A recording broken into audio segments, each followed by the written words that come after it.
With me, Carly. Hope you are all well, witches. I'm afraid there is no book review today. However, I'm reading both a fiction and non-fiction witchy book currently. I'm really into both, so hoping they make it onto a future episode. I absolutely loved researching today's episode, which is all about dragon magic. We are, of course, in the year of the dragon, but this episode was mainly inspired by a witch friend of mine who I consider as the mother of dragons. She works with them in her craft, and the changes she has had in her life since she has met them has been wild. I am hoping she will come on the podcast at some point in the future to talk to us about her work.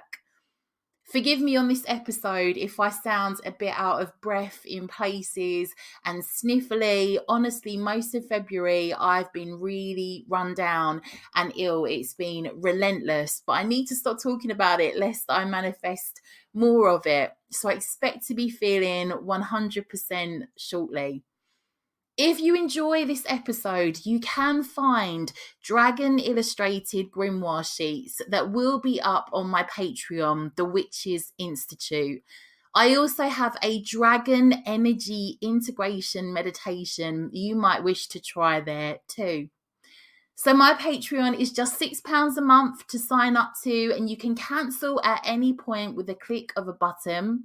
Once you're there, you can access podcast episodes, meditations, story retellings, hedge witch studies, grimoire pages on herbs, plants, and power animals.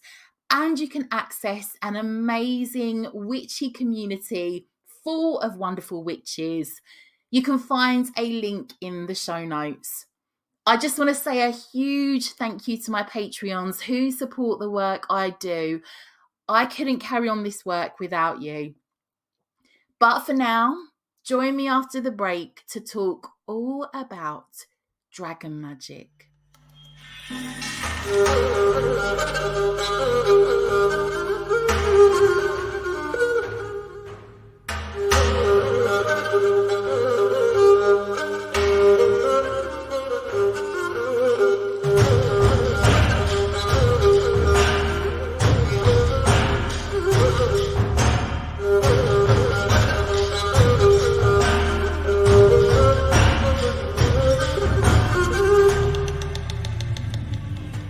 Dragon magic.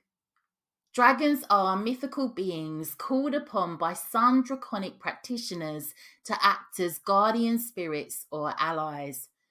They possess a powerful energy that can guide the witch and support them in magic relating to protection, power, strength, wealth, insight, healing, and to aid in the fulfillment of your potential. Overall, the dragon connects to wisdom, metaphysical knowledge, supernatural protection, majesty, elemental magic, strength, insight, and divine illumination. Dragons are the embodiment of primordial power, and dragon magic is said to be one of the oldest forms of magic in the world. Dragons have been revered and feared in cultures across the globe, appearing in many pantheons, including Norse, Egyptian, British, Greek, Chinese, and Japanese. The Hebrew Bible even described the seraphim as dracones or flying serpents. Throughout the Far East, dragons are considered benevolent, signifying good fortune. Western culture demonized the dragon, portraying them as evil and vicious and aligned with the devil. Their favorite pastime, hoarding treasure and stealing away unsuspecting maidens until they were slain by a courageous knight. Women are rarely seen fighting dragons throughout legends and art. Women and dragons depicted in art from antiquity seem to suggest the union with the dragon helped the woman reclaim her power, recognize her wisdom, and connect to an elevated knowledge. The union between woman and dragon, a symbol of power. Women were often associated with the dragon as both were considered as adversaries to men. This is a quote by Sharon Khalifa Guetta. The erotic tension between woman and dragon and the holy union of them was transmitted in the motif's image from antiquity to today. The modern images that depict the motif have meanings that elevate women. Their union with a dragon reclaims women's source of strength. It recognizes their wisdom and it reconnects them to elevated knowledge. Women's union with dragons is thus a symbol of power. The dragon is the guardian of a sacred object or location.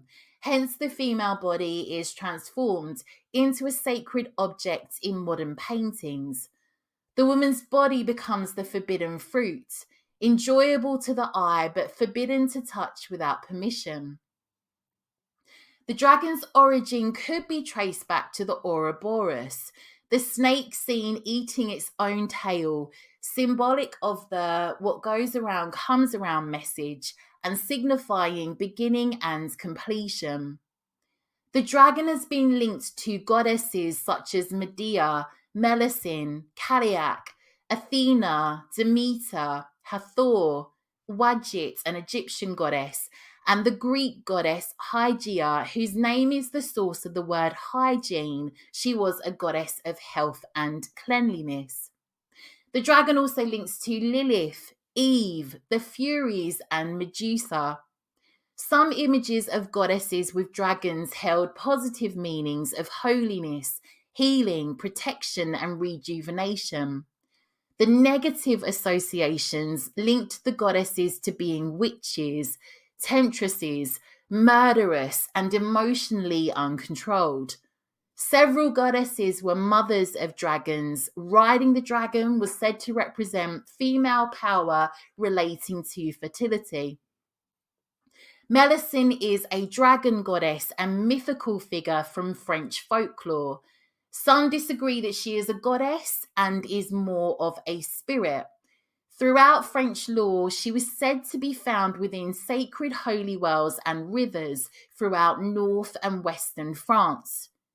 Ultimately, her role was as a guardian of place, so she could be considered a part of the genius loci. Often we find the lines between deities and the land guardians are blurred. French folklorist Claude Leconte surmised that dragons were the guardians of sacred places in nature, such as caves, rivers, and mountains. Other stories see Melusine as mermaid, siren, and even as succubus.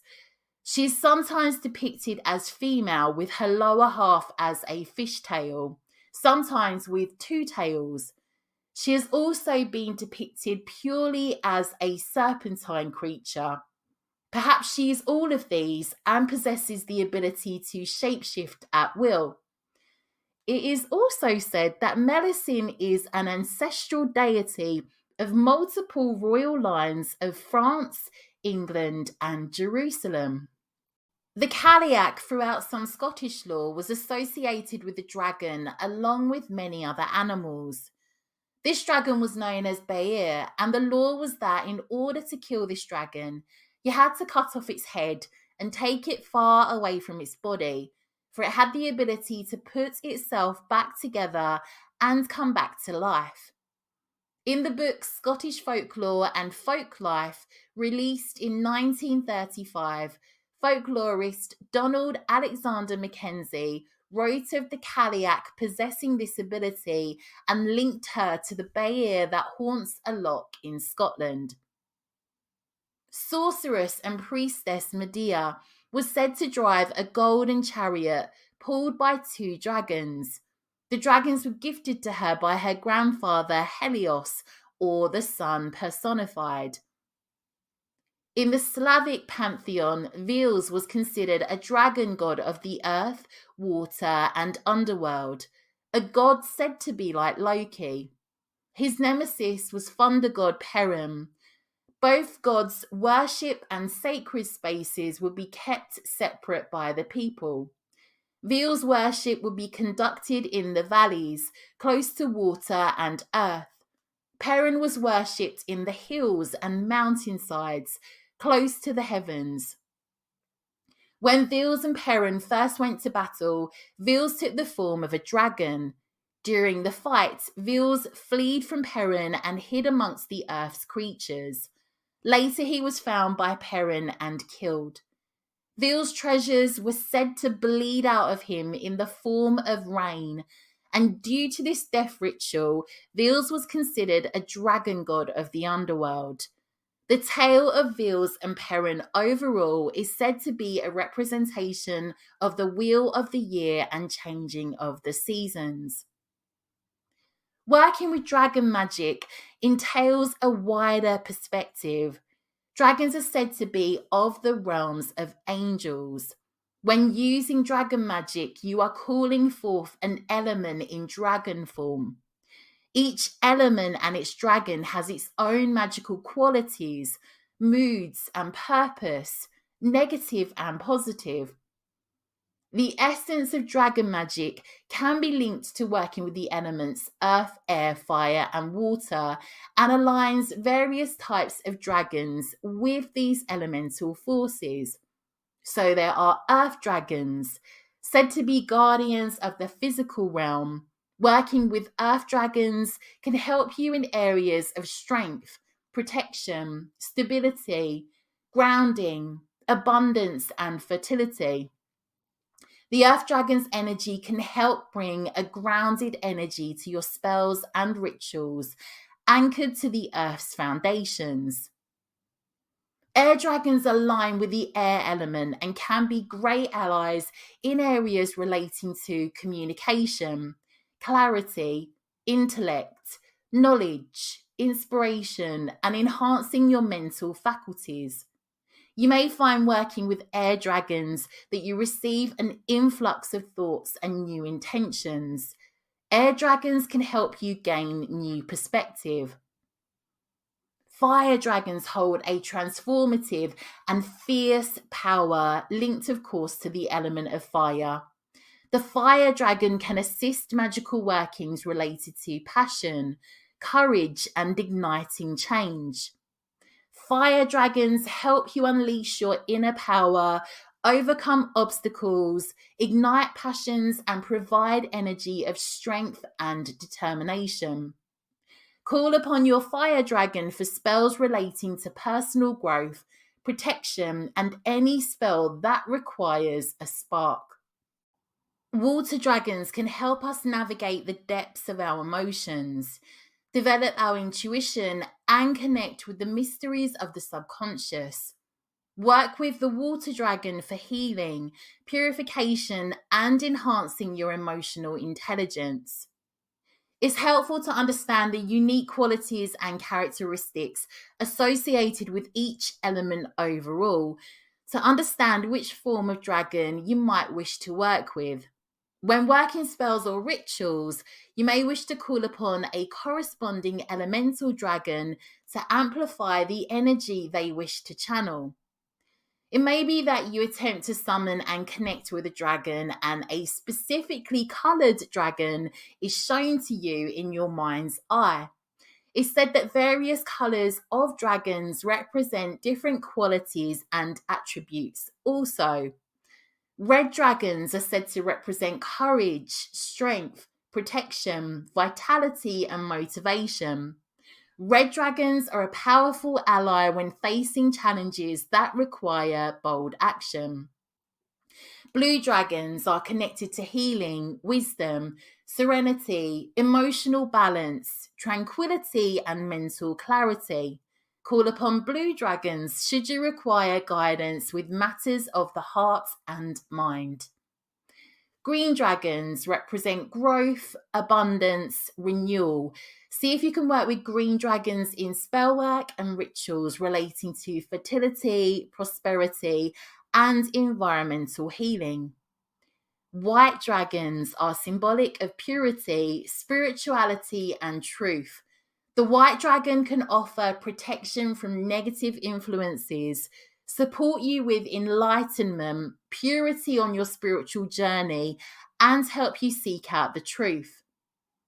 Black dragons, often misunderstood, but a valuable ally in areas of shadow work and transformation. Ask the black dragon to be your ally when it comes to confronting and overcoming your deepest fears and to clear the way for personal growth and empowerment. Gold dragons, these represent enlightenment, wisdom, and divine guidance. Gold dragons can help us find profound insight, helping us to connect with our highest self and with spiritual evolution and self-realization. When dragon spirit keeps showing up for us, it can represent many different things. They are often seen as messengers of balance and magic. They ask us to tap into our psychic abilities and see the world through eyes of mystery and wonder. They are an embodiment of primordial power and master of all the elements. We are, of course, in the year of the dragon, and it is said their energy is coming in strong, a form of wisdom and vitality we so need at this time. If you are a witch who connects heavily to the angelic realm, you may find the dragons coming to you afterwards, offering you a strong, powerful, life-changing energy. Dragons are said to have drawn closer to our realm to help humanity with the deep healing that we so need. They are said to be beings of unconditional love who wish to help Gaia and all that live upon her by lifting the vibration higher. They are said to come to douse the density on our planet with their transmutational fire. The natural world is viewed as a great way to connect with the dragon's mystical energies. Many draconic witches will connect with dragon energy in nature, and certain locations are said to connect to dragon energy, such as rivers, waterfalls, lakes, bodies of water, caves, rocky terrains, and mountains, all often seen as dragon sanctuaries. You could meditate in these locations, perhaps find a place to sit or lie down and meditate. Breathe deeply and allow the location's energy to wash over you, and visualize the presence of dragons in the natural elements surrounding you. Now, I know you might be listening to this episode and thinking, Carly, have you truly lost it? But I genuinely do believe that in the angelic realm, the dragons are there also. This all crosses over, and it is more of a shamanic experience in my interpretation of it, similar to how I meet with my spirit guide, which is a lion. I believe that the energy from my lion helps me when I'm working on spell work, if I need protection, if I need to speak to them for reassurance or wisdom. It is a two-way relationship, so I also have my own responsibilities towards them too. We'll get more into that, but just bear with me and kind of be open-minded to it. I am at times quite a skeptical witch, but in terms of the spirit guide, the ally aspect of the craft, I feel like this has such a powerful energy. One of my very good friends does a lot of work with dragon energy. She did originally start out as a very angelic witch, in the sense of did a lot of work with angels, and found that the dragons came through and offered a very different energy in terms of power and revelations and understanding of herself and the inner power that she had that she just hadn't embraced. We will get more into that, but Just bear with me if you're kind of very skeptical at this point. I promise you, I think what I'm going to delve into as we go along further will make a lot more sense. So back to the meditation, you could imagine dragon forms in the cliffs, rocks, flowing water, clouds. This can be a ritual, but also a deeply spiritual and transformative experience. Perhaps you will begin to see the presence of these mythical beings more acutely. One of the most potent and profound sources of energy is nature itself. Who knows what other elemental energy you might pick up on? You can imagine you are breathing in the essence of a specific element into your body.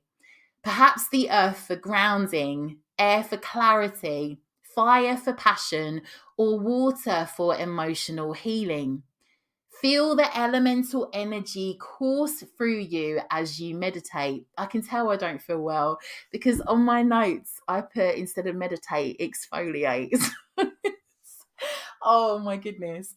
You may want to perform a ritual to connect deeper with the energies of the element and the dragons that reside within them. You might want to work on grounding exercises, earthing, weather spell work, or rituals to honor elemental forces.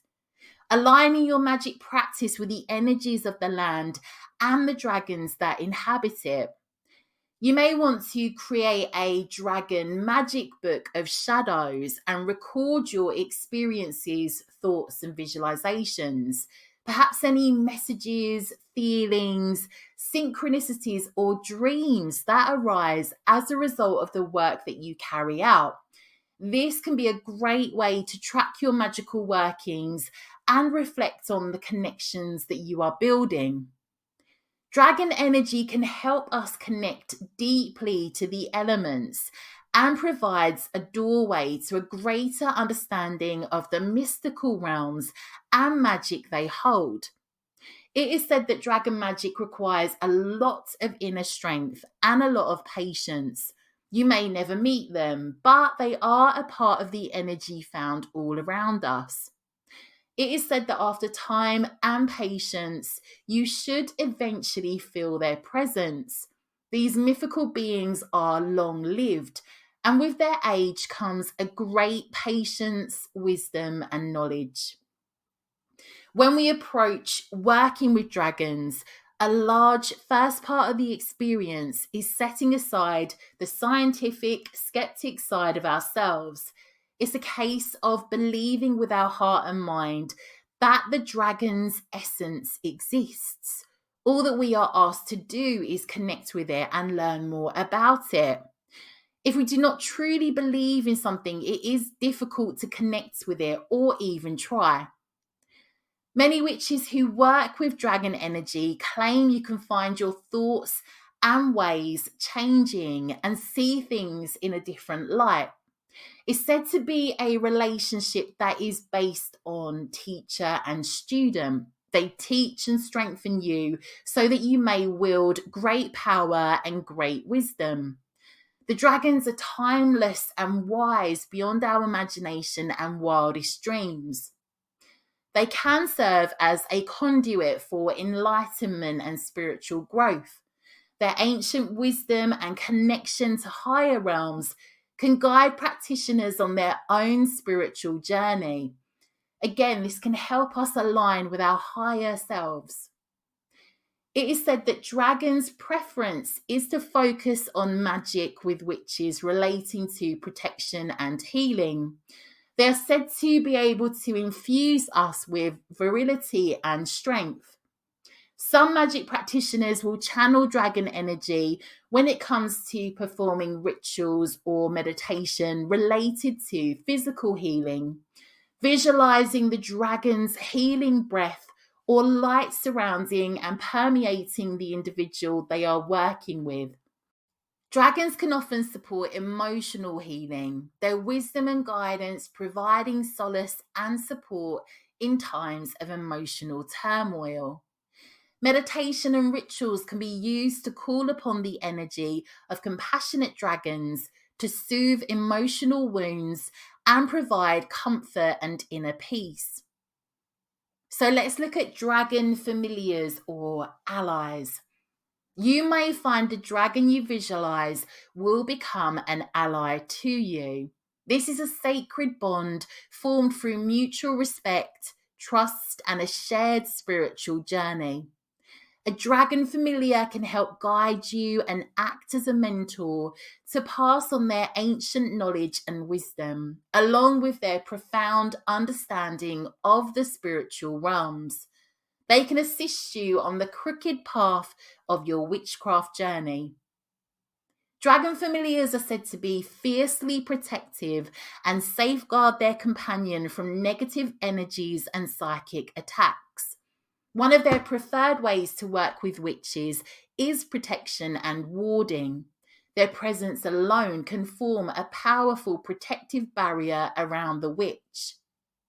They can amplify your magical abilities, so you could find your spells and rituals are more potent and effective with the assistance of your familiar through them channeling dragon energy into your practice. They can be catalysts for your spiritual growth and transformation. They can help us reach higher levels of consciousness, receive deeper spiritual insights, help facilitate our personal evolution, and act as a profound influence on us. A relationship with a dragon familiar comes with its own responsibilities. It's essential to honour the dragon's autonomy and by no means attempt to control or dominate them. Establish consistent and clear communication with them, which can be attempted through meditation or divination techniques, requesting their guidance and insights. Meditation and visualization is one of the most crucial parts of dragon magic, allowing us to connect with them in their spiritual realm. Some witches stand by keeping some aspects of their connection with their dragon familiar sacred and private. You might want to ensure you express gratitude to your familiar, perhaps make offerings to them regularly. Physical offerings could be made using crystals or herbs. You might want to make these when in nature if you do try any connecting rituals with them that we've already looked at. You may wish to create a dragon altar, adorning it with dragon images and statues, crystals, candles, perhaps items that represent the elements that they align with if you work with a specific dragon of an element. Red, green, blue, and black candles can represent the dragon and their overall energies. When witches form a bond with dragons, it's said to unlock a wealth of magical potential and spiritual growth. It is a relationship that should be approached with reverence, responsibility, and a deep commitment. You might want to learn as much as you can about dragons from myths, cultures, and traditions from around the world. There are also many books on how to work with dragon energy. The more we can understand of them, the easier it can be to connect with their energy. So let's look at calling in a dragon familiar. It's best to come to this ritual, so I hear, I haven't done this, with no preconceived idea of how a dragon might appear to you or how their temperament is. So I'm giving you all this information, but just a caveat, I am fascinated by dragon witchcraft, but it isn't necessarily a path that I feel is for me at this point in my practice. I feel like I have enough going on with my deities to not be observing this. However, I have, as I've mentioned, seen other witches that, oh my goodness, have an amazing practice working with them. And as you know, with the podcast, I always have different things come up that I feel that I need to talk about. So just my caveat of I haven't done this, I'm not going to be doing this at this point in my practice. I may down the line. I'm probably just not there yet. But yeah, just wanted to mention that. So again, it's best to come to this ritual with no preconceived idea of how a dragon might appear to you or how their temperament is. All we can do is carefully invite them in. The dragons are said to determine who they will work with and not the other way round. So set some time aside for this ritual when you know you will not be disturbed. Like when you know the door's not going to go, and same as I would do with any spell work that I'm going to conduct, let everybody know what I'm doing just to leave me alone for that time. Put my phone on do not disturb and so on. So you may wish to cast your circle or begin this ritual however you tend to, protection-wise. Ground yourself and visualize all stress and worry traveling down through your legs and feet into the ground beneath you. This is such a great way, I think, anyway, to start any spell work or ritual. It gets you into that headspace where you can connect with the realms and the energy that you want to invite in.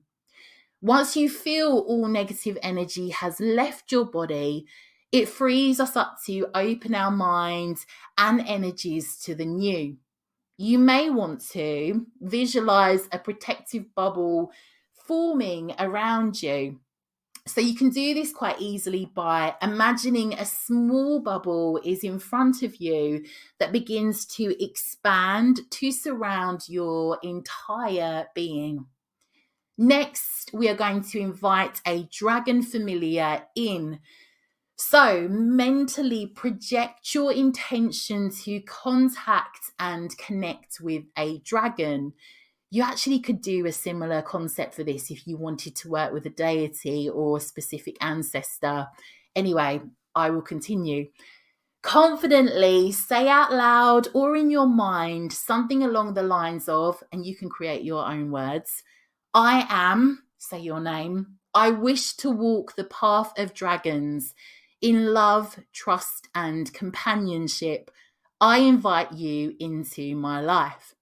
Sometimes when I speak these spells out loud on the podcast and it's not something that I want to work on, I'm thinking, oh my goodness, what have I just cast? Anyway, add anything else you wish to say whilst you project welcoming thoughts. You may not feel any dragons come through immediately, perhaps not even in this ritual, but be sure to spend time in your circle, giving a dragon the opportunity to come to you. Perhaps you sense in the ritual you aren't quite ready yet to meet your dragon and will come back to the ritual again. Finish up your meditation when you are ready. If you did summon a dragon familiar, you may want to spend some time communicating with them, observing them, seeing what comes up.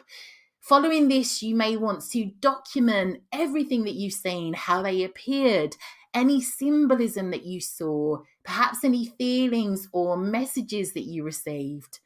You might want to go on to spend time each day following this ritual to call upon your dragon guardian and allow your energy to merge with them.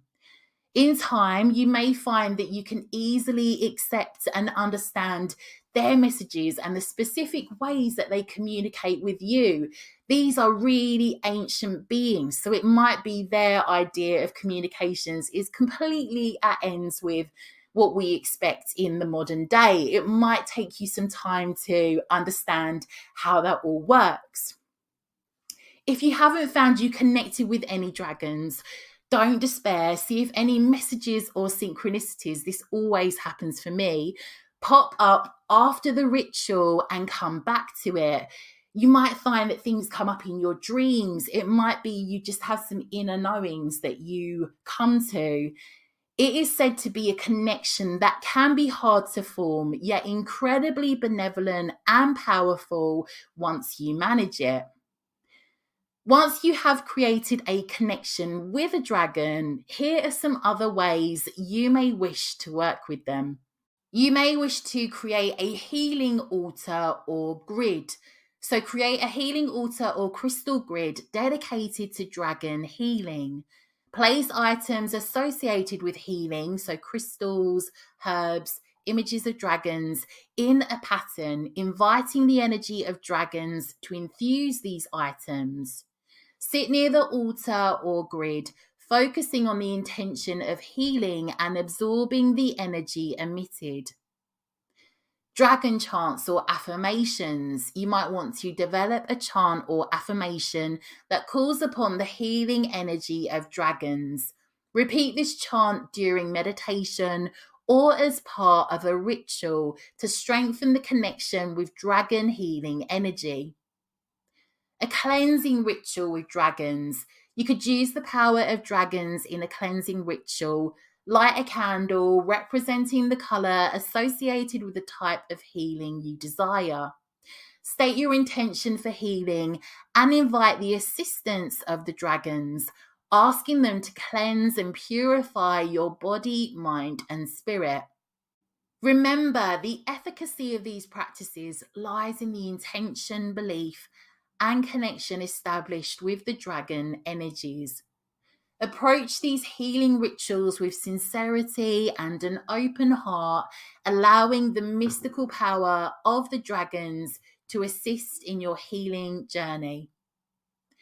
I also came across this, which I found was really interesting. I will link this and my various sources into the show notes. This is from the website Path of Love Mystery School. She shines above us in the night, guiding all in the northern hemisphere as Great Circumpolar Draco, one of the largest constellations in the sky. Alpha Draconis, the brightest star, is traditionally called Etamin from the Arabic at Tinin, which means the Great Serpent. Draconis was the northern pole star from 3942 BCE until 1793 BCE. I can never say the dates correctly. Anyway, the Egyptian pyramids were designed to have one side facing north with an entrance passage geometrically aligned so that this dragon star would be visible at night. Due to the effects of precession, it will again be the pole star around the year CE 21,000. She changes everything she touches. She goes on to say on this website, dragon to me also appears to be a crone aspect of the goddess. As expression of great source goddess of the void, timeless and yet spinning time, creatrix of all becoming and all ending, who is also the great initiatrix. Within our female body, the dance of the creatrix destroyer goddess echoes in our moon cycle, guiding us to become wise in her ways of life, death, and rebirth. Is this why dragons take maidens and leaves youths to seek and find her? What if dragon is goddess, asking to awaken in our being, asking to be remembered for who she really is? In many stories from across the European continent, this initiation wisdom can be found. In the tales, dragon is an unstoppable force, often resting in or on mountains, but sometimes also in the depth of great lakes or the sea. As a reminder of primordial mysteries, she takes the maiden, the young feminine, into her cave of initiation. If fear is what rules the feminine, she'll be trapped and enslaved, usually until her disowned anger rises and the feminine can be ridden by the dragon power, which means it manifests as the destructive rage and justified righteous anger of the feminine, which attacks and creates fear-based separation. This distortion of dragon power is deeply wounding to life, to the feminine self, and to the masculine. If love is prevalent, however, courageous self-exploration and a deep shadow hunt will bring transformation, and the maiden will learn to stand in the dragon's breath, an egoic death journey which will lead to her becoming or recognizing within her the dragon power, the goddess. For the masculine, the dragon quest holds the journey of the seeking of the feminine and the true merging with her. If he has learned to be a dragon slayer, he will seek to rescue, control, or own the feminine. Thus, he will never win the power of the dragon maiden. Instead, seeking to destroy the dragon, he will embody patriarchy and ultimately continue the cycle of wounding and rage. In attempting to overpower the dragon of the wild feminine, he will be killed by the fury of the flame, burned by the dragon, and this will perpetuate his fear, hatred, and his need to slay, to be the victor. He too needs the courage found in love to face the dragon, which is, after all, also the wild aspect of his own inner divine feminine, to stand in the dragon's breath and initiate into the homecoming of her loving mysteries. Here in Britannia's lands, dragon myth hides in folk tales and local legends. Dragon ridges on the mountains, dragon breath lying as the mist over the land, the Arthurian legends of the Pendragon people, meaning of the dragon, who loved goddess and knew the secret ways to Avalon, who held the true meaning of kingship. It is the forgetting of this that led to the need for a Grail quest in the Arthurian legends, and it is the remembering that brings wholeness and healing. If we remember what the Pendragon clan knew, that the land is dragon goddess, and that we are of her, inseparable parts of her, that she is within every woman and every man, and that to slay her is to kill our connection to source and to our empowerment. That made me get really emotional at the end. Whew. That is all I have for you today, witches. Thank you so much for joining me. I can't wait to catch up with you for our next episode. Have a wonderful week, and I'm sending you lots and lots of witchy love.